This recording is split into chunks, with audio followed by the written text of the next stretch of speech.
I'm going to demonstrate for you this excerpt from Mozart's first horn concerto in D. But before we play it, we need to make some changes. You see, Mozart was writing for a very good friend of his, who he trusted to play expressively.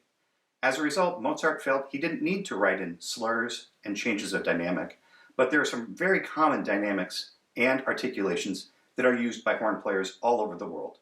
So the very first thing that we're going to need to do is to get out our pencils and start making some changes. We begin by adding a few slurs. First, this group here. And then, soon after it, we slur 4/8 notes together. The next measure imitates the first. And the following measure as well.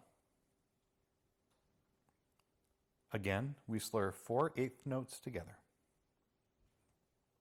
At the end of the next bar, the two pickups are slurred together. And in the following bar, 4/8 notes again. On the next bar, 2/8 notes, and the next two pickups are slurred, followed by the next pair. Now we slur 2/16 and tongue 2, which is a common articulation.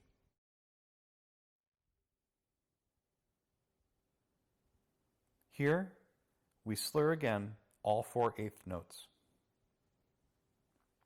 In the next measure, we're going to slur this whole group of an 1/8 and 16th, as well as the next 2/8 notes.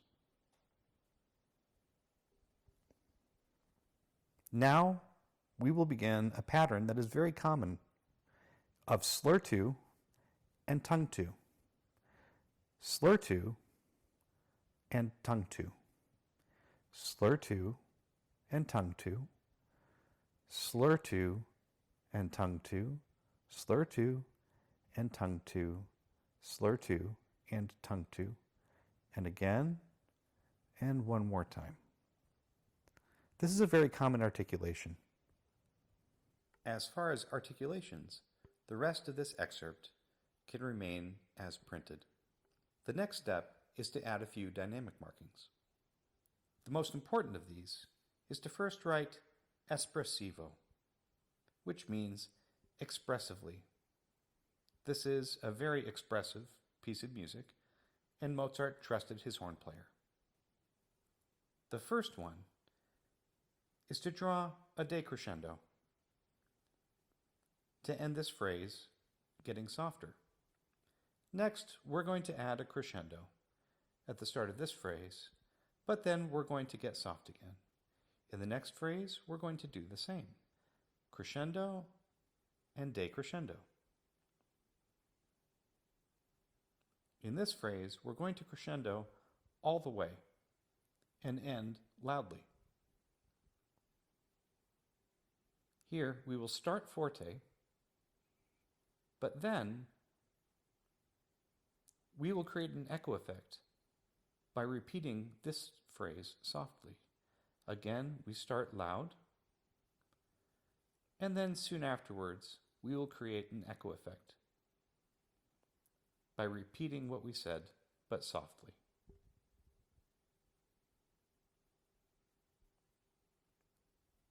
This entrance should be loud, so I'm going to write forte. And it should remain forte for the rest of this.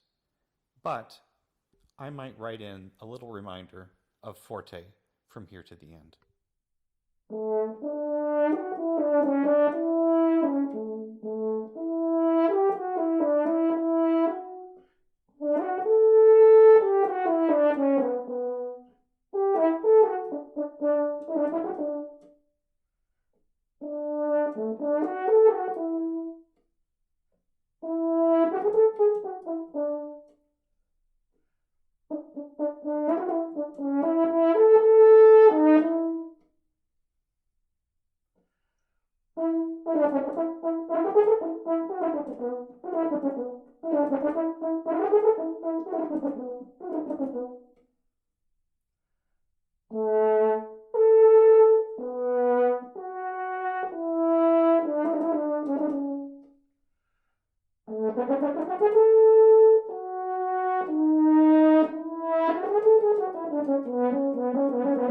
Thank you.